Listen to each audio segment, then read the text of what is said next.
The morning tide was calm when Martha Leland opened the old tin box she kept beneath the window. Inside letters, photos, and one sealed envelope she had promised never to touch. Her hands trembled as she read the first line, written by her own daughter: I can no longer take care of my children. Outside, the hum of an approaching car broke the silence. It wasn't family. It was child services. And in that moment, Martha realized sometimes love itself can become evidence. The sea outside my window is the first thing I see every morning. It never changes: soft waves brushing the rocks, gulls tracing circles above the fog. For 15 years, that sound has been my alarm, my prayer, my promise that we are still safe.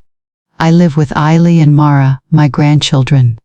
Ailey is 17 now, tall and quiet, always fixing things that aren't really broken.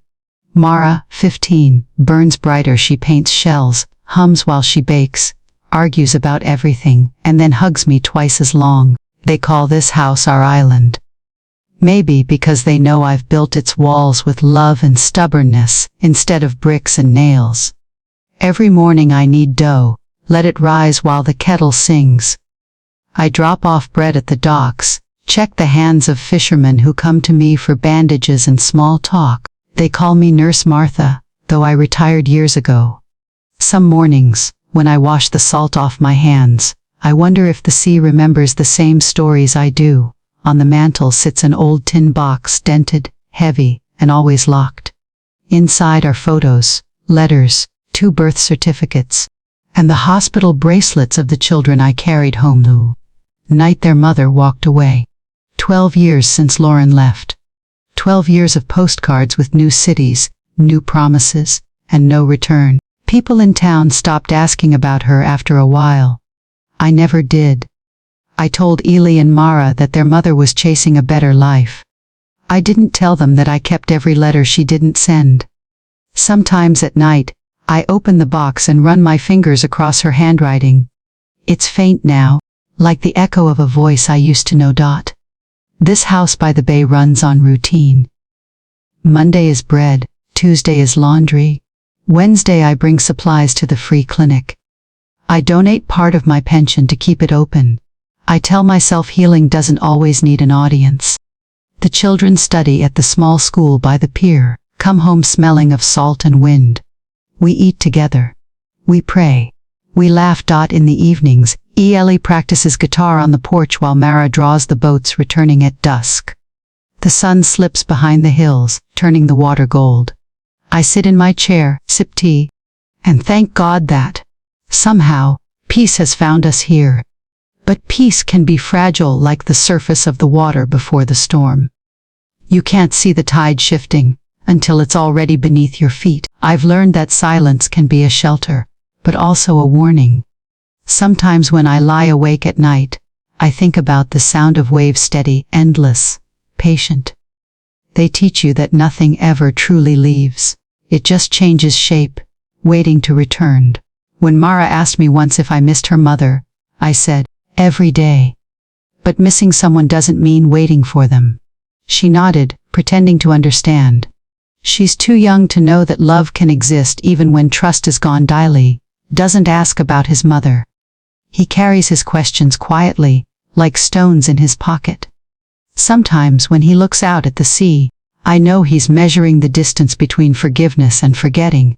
That morning, when I wiped the flour from my hands and looked at the unopened mail, I had no reason to be afraid. The box still sat where it always had. The sea still whispered against the rocks. The children were laughing in the yard. And yet, deep down, something in me shifted. A heaviness in the air, like the moment before thunder. I touched the tin box once more, without opening it, as if it could steady me. Calm seas don't last forever, and the letter that would change everything was already on its way. It happened on a Thursday. The sky over Monterey was gray, the kind that made the sea look tired. I was folding sheets when the knock came sharp, officialed. When I opened the door, there she was. Lauren. My daughter. She didn't smile.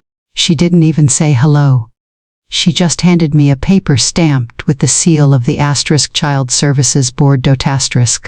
I can't believe you hid my scholarship letter from my kids, she said. Her voice trembled, but not with sadness, anger, cold and bright like glass. For a moment, I couldn't speak.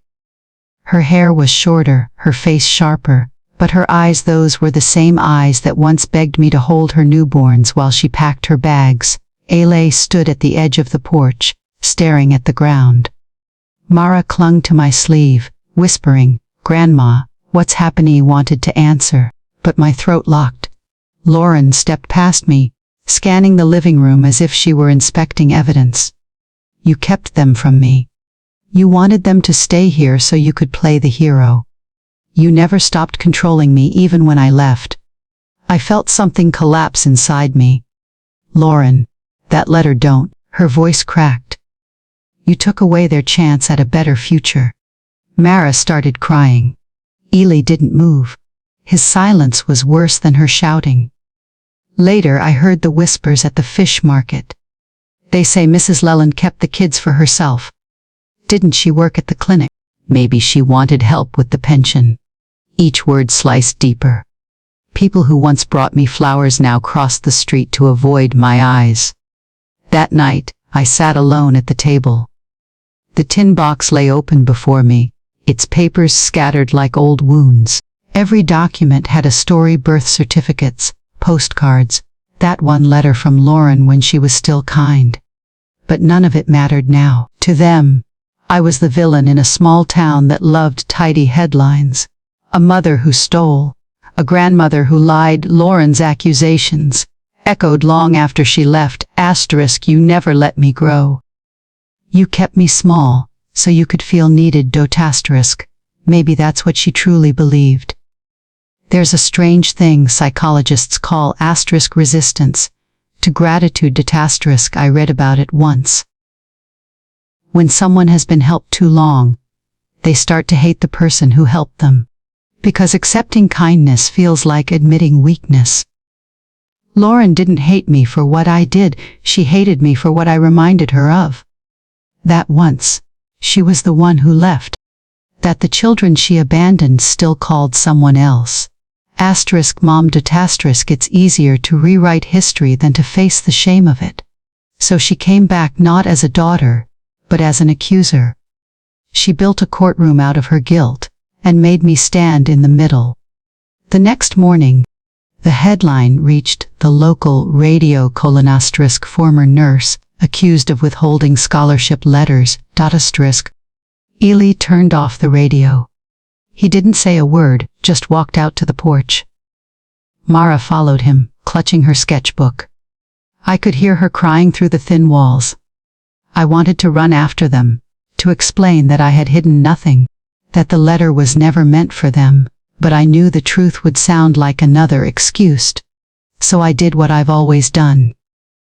I went to the kitchen, kneaded dough, and waited for the smell of bread to fill the silence. But even the yeast refused to rise that day. Lauren didn't come back to heal. She came back to reclaim what she thought was hers: her children, her dignity, her narrative. And I, foolish as ever, thought love could still be enough to explain everything.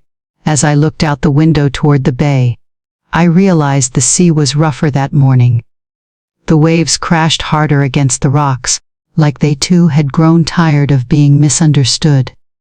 I whispered to no one, "I didn't hide your letter, Lauren. I was just trying to protect what you left behind." But protection, I've learned, can look like possession to the ones who never stayed long enough to understand it. Sometimes, love is mistaken for control, especially by those who can't bear to be reminded that they were once cared for. And that misunderstanding, that fragile line between love and guilt, is what breaks families more often than lies ever could. The room was quiet except for the steady ticking of the wall clock. The air felt heavy, filled with the smell of paper and polished wood. Across the table, members of the Child Services Board sat in their chairs, faces unreadable. Someone cleared his throat and said, "Mrs. Leland, Do you have any proof that your daughter voluntarily left her children in your care? Proof. The word stung, as if love needed to be proven. My hands trembled slightly as I reached for the tin box resting on my lap, the old one I'd kept locked for over a decade. The metal was cold against my skin, the way the sea feels before a storm. I set it on the table, the sound echoing softly through the room. Everything you're asking for is in here, I said quietly. The youngest woman on the board nodded. Please, open it. I lifted the lid. Inside lay the fragments of our lives, faded photographs of birthdays, small hands covered in flour. Lauren smiling before the world hardened her smile. Beneath them, folded carefully, were the papers, the birth certificates, the medical forms, and the letter she wrote 12 years ago, giving me permission to raise Eli and Mara. Her handwriting still carried the same confident slant. I slid the letter across the table. This was her decision, I whispered. Not mine. Lauren stood at the other end of the room, arms crossed, her lawyer beside her. Her eyes didn't even flicker. That's not my signature, she said flatly. A murmur rippled through the board members. One of them adjusted his glasses, comparing the letter to the copy she had submitted. It matches, Miss Pierce. The ink, the date, even the notary seal. She cut him off. It's a forgery. My mother kept those kids to fill the emptiness in her own life. The room tilted for a second. Ellie's chair creaked. Mara gasped softly. I looked at Lauren, the daughter I once carried through fever nights, the child who used to trace hearts on my palm when she couldn't sleep. I never asked for their love, I said. I only tried to keep them safe. Her lawyer leaned forward. Safe, Mrs. Leland, or dependent? The question lingered in the air like a stain. I thought of the nights I stayed awake, checking the children's breathing. The scraped knees, the school recitals, the laughter that used to fill this house. If love could be weighed, mine would but the law doesn't measure love. It measures signatures, dates, intent. I didn't forge anything, I said. My voice didn't rise, it simply existed. There are things a mother keeps not to hide, but to protect. No one spoke. Even the clock seemed to stop ticking.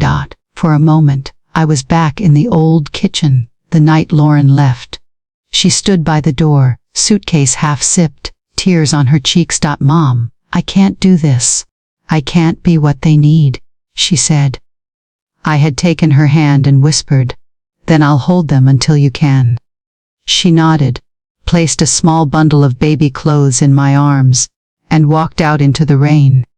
That memory flashed and vanished as quick as lightning. The board chairman finally spoke, his tone softer than before. We'll review these documents carefully, Mrs. Leland. Lauren turned away, whispering something to her lawyer. She wouldn't meet my eyes. When the hearing ended, the papers were gathered, copied, sealed again in envelopes. I placed the tin box back in my bag, its weight familiar, like carrying a sleeping child. Outside, the sky was pale. The wind from the bay smelled of salt and old stories. Ellie walked beside me but didn't speak. Mara slipped her hand into mine, her fingers shaking. Grandma, she whispered, why didn't you just tell them sooner? He looked down at her, at those eyes that still believed the world could be fair. Because, sweetheart, I said, some truths are too fragile for angry hearts. Sometimes, you wait for love to calm down before you remind it what really happened. She nodded, though she didn't fully understand. Few people ever do. Back home, I placed the box on the mantel again. The same place it had always been. The fire crackled softly, and for the first time in years, I whispered a prayer, not for victory, but for memory. Because that's what love becomes when it's tested by time and judgment. A memory that refuses to disappear, no matter how many people call it a lie. The hearing room was colder that morning, the kind of cold that seeps into your hands and makes you forget what warmth feels like. The board members took their seats again, papers rustling like whispers of judgment. I sat still, my palms resting on the table, my tin box by my side. They called his name. Eli Leland, Please step forward. My grandson rose. He looked older somehow, taller but smaller at the same time. His tie was crooked. His hands shook slightly as he walked to the stand. For 17 years, I'd watched those hands learn to hold a spoon, a pencil, a guitar. Now they were about to point at me. The chairman nodded to him gently. Ely, you've lived with your grandmother since you were 5. Can you tell us how that came to? Belly's voice was low. Mom left for work overseas. Grandma took care of us. So your grandmother decided that. Hesitated. His eyes darted toward his mother. Lauren nodded barely, just a small movement, but I saw it. The signal. The push. Ely swallowed hard. Grandma, she wanted us to stay here. She said it was better this way, better this way. The words twisted in my chest. The lawyer leaned forward. Would you say she kept things from your mother? Silence. Then Ely spoke again. His voice cracked once, then steadied. She keeps everything for herself. Every letter, every decision. She never let us choose. The air left the room. It wasn't loud, but it was final, the kind of sentence that breaks something invisible. I didn't look up. I didn't defend myself. I just watched the sunlight crawl across the table until it reached the edge of my hand. Lauren's lawyer smiled. Lauren didn't. She only exhaled, long and slow, as if she had finally proven something she'd been rehearsing for years. Across the room, I could hear Mara crying softly. Her small voice trembled. That's not true, but no one asked her to speak. I closed my eyes. The world went quiet except for the sound of my own breath. For a moment, I wasn't in that room anymore. I was back on the porch, the night Ely broke his arm. Lauren was gone. The rain wouldn't stop. I carried him to the clinic myself, his tiny body trembling against mine. He called out for me, not for her. Grandma, don't leave me. That memory was supposed to be love. But now, in this courtroom, it had turned into evidence against me. The chairman's voice cut through. Mrs. Leland, do you wish to respond? He opened my eyes. No, I said softly. He's told his truth. Let him keep it. Lauren leaned forward, her tone sharp but polished. You see? She never denies it. Control, that's what she calls care. I finally looked at her. Not as an accuser, not even as a daughter. Just a woman who'd forgotten what love without shame feels like. I controlled nothing, I said. I simply refused to let go of what was abandoned. The lawyer objected. The board quieted him. My words hung there fragile, then faded like the tide pulling back into the sea. Ali sat down without looking at me. His shoulders were heavy, his eyes glassy. Guilt was already crawling its way into his heart, but guilt comes too late when truth has been spoken out loud. Lauren turned slightly, and for the briefest second, I saw it, a smile. Small, victorious, empty. That was the moment I understood. Betrayal doesn't always roar. Sometimes, it just breathes beside you, pretending to be justice. If only Lauren had come back for love, I thought. If only she had walked through that door to say, Mom, I'm sorry.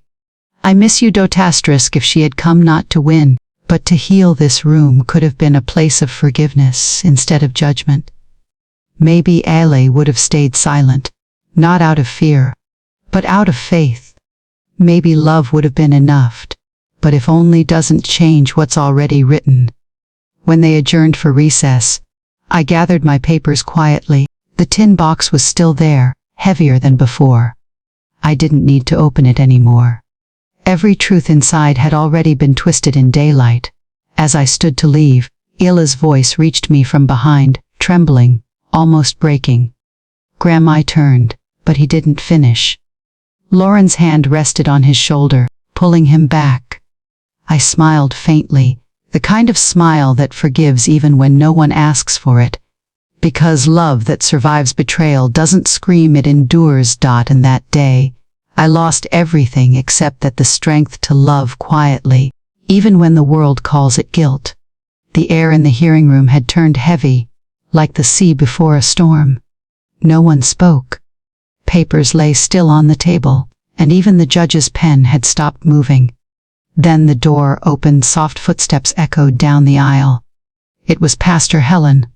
She was small, gentle, her white scarf tucked neatly beneath her collar. Everyone in town knew her, the woman who buried the dead and blessed the living, who never took sides. She paused at the front of the room, looked at me, then at Lauren. "I'm sorry to interrupt," she said, her voice calm but steady. "But there's something here that belongs to both of you." Lauren frowned. "Who called you here?" "No one," Helen replied. But the truth did. From her leather folder, she drew out a yellowing sheet of paper, folded twice, the edges frayed. 10 years ago, a letter was filed through the church outreach program, the scholarship fund your daughter mentioned. I was one of the witnesses. The chairman raised an eyebrow.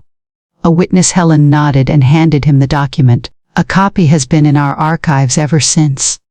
It was written and signed by Ms. Lauren Pierce. Lauren stiffened. "That's impossible." "I never," but Helen continued gently, reading aloud: "I, Lauren Pierce, hereby authorize my mother, Martha Leland, to serve as the legal guardian of my 2 children, Ely and Mara, until I am fit to care for them again." Silence. The words hung in the air like a prayer that had waited a decade to be heard. Lauren's lips parted. She blinked hard, once, twice, as if the letters themselves were betraying her. That can't be mine." But the seal was there. The date. The signature. Even the faint ink stain from the pen she used to carry. The lawyer shifted uneasily. "Miss Pierce, this matches your handwriting and your notary stamp. Do you deny signing it?" Lauren looked down. Her face crumbled, all confidence gone. She tried to speak, but only a dry whisper came out. "I was desperate. I thought it was temporary." Her voice broke. "I didn't know she kept it all these years." Ali turned in his chair. His eyes met mine for the first time since this began. Confusion, shame, and something deeper, recognition, passed through him. "Grandma," he whispered, "you never showed us." I shook my head softly. "Because it wasn't time yet." "I lie. The truth waits for the heart to be ready." Lauren covered her face, sobbing quietly. The lawyer muttered something about recess, but no one moved. Not even the judge. I rose slowly, feeling the ache of my years, but also the weight lifting from my chest. I looked at Lauren, not with anger, not with victory, but with the same love that had survived 1,000 misunderstandings. "You wrote that letter, Lauren," I said softly. "You were scared, and alone, and you did what you thought was right. I never kept it to hurt you. I kept it to remind you that once, when the world was too much, you trusted me with what mattered most." She looked up at me, tears streaming down her face. "Why didn't you ever show me? Why let it go this far?" "Because," I said, "a mother's proof means nothing if a daughter's heart isn't ready to believe it." The room stayed quiet. The bay wind outside pressed against the windows, as if even the ocean was holding its breath. Ely stood and crossed the room. His hand hesitated, then rested on my shoulder. "I'm sorry," he said. "I didn't know." I smiled faintly. "You weren't supposed to know yet." Across the table, Lauren was still crying, no longer with anger, but with exhaustion, like someone waking from a long nightmare. Pastor Helen stepped back, her eyes kind. "Sometimes," she said softly, "the truth takes the long way home." The board chairman cleared his throat, voice unsteady. "In light of this document, the case is dismissed. Custody remains with Mrs. Leland." No applause, no cheers. Just silence, the kind that feels sacred. Lauren rose slowly, trembling. "Mom," she whispered, "how did you never hate?" May looked at her, my voice barely above a breath.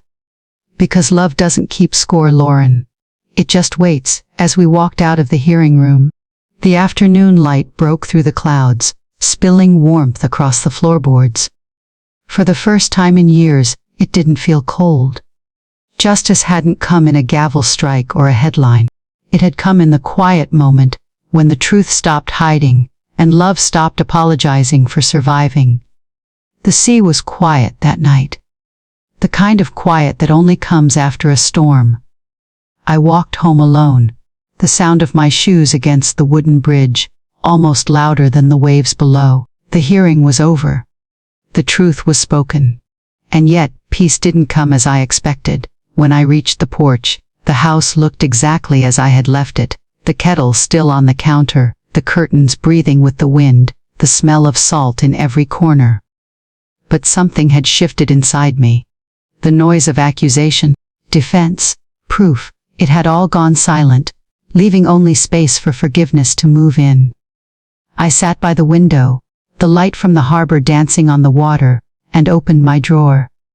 Inside was a blank piece of stationery, the same kind I used years ago, to write letters to Lauren, when she lived far away.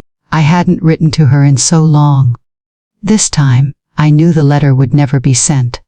I picked up my pen and began to write. My dear Lauren, tonight, the sea is calmer than it has been in months. Maybe it's because truth finally stopped fighting the wind. I can still see your face from the courtroom, not the angry one, but the one from long ago, when you were a child and used to run into my arms, smelling of sunlight and crayons. I know you didn't mean to hurt me. People hurt others when they are drowning, not because they wish to, but because they need something to hold on to. I kept that letter all these years, not to win or prove anything, but because I believed one day you'd remember the woman you were when you wrote it. Scared, yes, but honest. I forgive you, Lauren. Completely. Forgiveness isn't about forgetting. It's about remembering without the sting. The ink spread slowly, like the tide finding its way back home. I stopped to breathe. I don't expect you to visit soon. Take your time. Let your heart heal before you come back. But if you ever stand at my door again, know that the lock has changed, yet the light is still on. You once asked me what love means when it's been tested too long. It means staying kind, even when you have every reason not to be. I placed the letter on the table, and looked toward the small stove still glowing in the kitchen. The door may no longer stay open, but the hearth still burns. I whispered those words aloud. They sounded less like a farewell and more like a prayer. I folded the letter, tied it with a ribbon, and placed it inside the tin box, the same one that had held so many proofs, so many battles. But this time, it wasn't evidence. It was mercy. Outside, the waves rose gently against the rocks. I thought about boundaries, the invisible lines love must learn to respect. Love without limits turns into control. Love without boundaries becomes sacrifice without meaning. But love that understands distance, that's what endures. I used to think love was about holding on. Now I know it's about knowing when to let go without bitterness. To let people walk away with your blessing, not your blame. The house was still. Only the fire cracked softly, steady and warm. I imagined Lauren reading my letter years from now, maybe after I'm gone. Maybe when she too becomes a mother, realizing how mercy costs more than justice ever could. That night, I didn't pray for her to come back. I prayed for her to find peace, the kind that doesn't depend on apologies. Because some reconciliations happen not in person, but in the quiet corner of a heart that finally understands. The sea outside glimmered under the moonlight.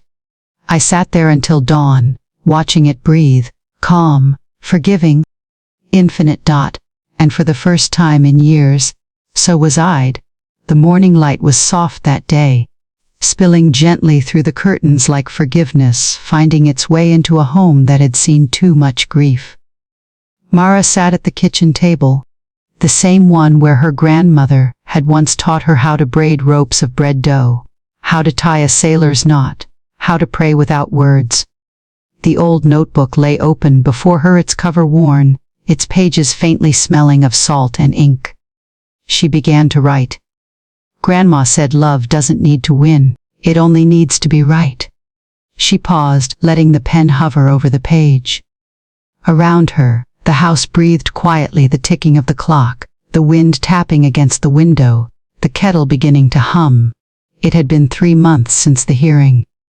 Lauren had moved back to the city, trying to rebuild a life she had nearly lost. Ely was in college now, calling every Sunday, and Martha, her grandmother, The woman who had carried their entire world on her shoulders was buried on the hill overlooking the bay. Mara wrote again. She didn't leave us money or property. She left us decency. She left us mornings without fear. She left us the courage to choose kindness, even when we're right. The words came easily now, flowing like a tide that knew exactly where to return. Outside, the church bell rang. The town had gathered that morning to dedicate the new wing of the free clinic.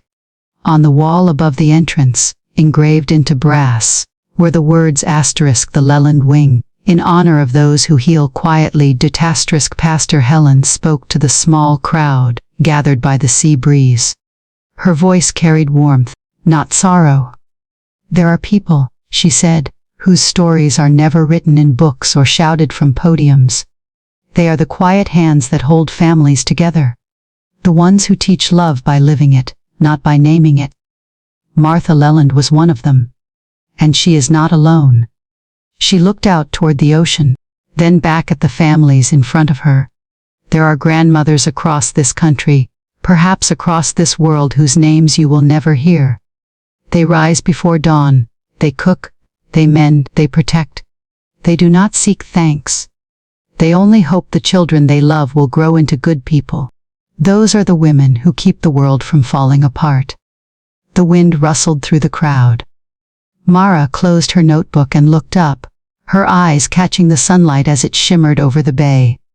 She whispered, almost to herself, "There are grandmothers outside the frame." Her mother, standing beside her, reached for her hand. "What did you say?" Mara smiled softly.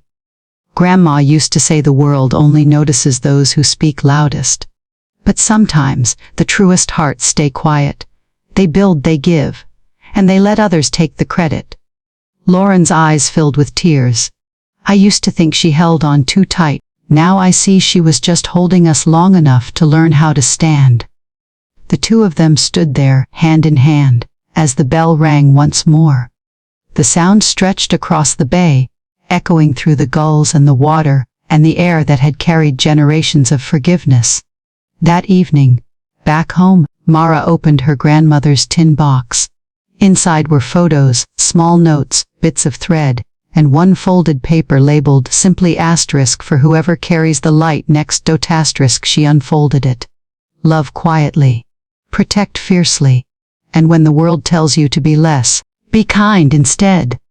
Mara pressed the paper against her chest and whispered, "I will." The camera pans out, the house glowing under the sunset, the sea calm once again. Pastor Helen's voice returns, soft and resolute: "There are grandmothers beyond the frame, women who gave everything so others could simply live. They don't ask to be remembered. But we must remember them anyway." On the screen, words fade in: "to the silent women who raised generations with their hands, not their pride." And then just the sound of waves, a stove humming in the distance, and a quiet sense that love, in its truest form, never needs to announce itself. If you've ever been raised by hands that never needed a title, just love. This part is for you. Before you scroll away, take a breath. Think of that person who stood in the quiet background of your life.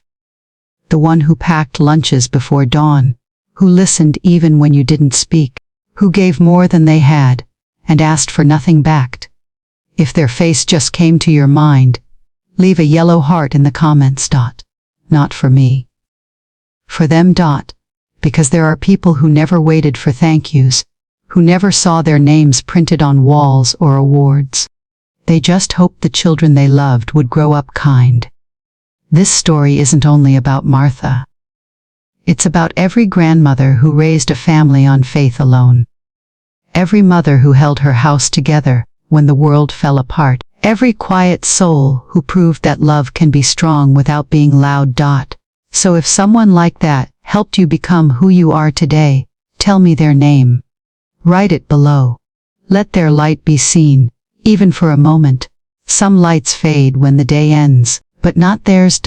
Their glow stays on kitchen walls, in bedtime stories, in the way we speak gently to others. And if they're still here, call them tonight. If they're gone, whisper to the sky. They'll hear it. because the truth is, some hearts never leave home, they just become the light that guides us back.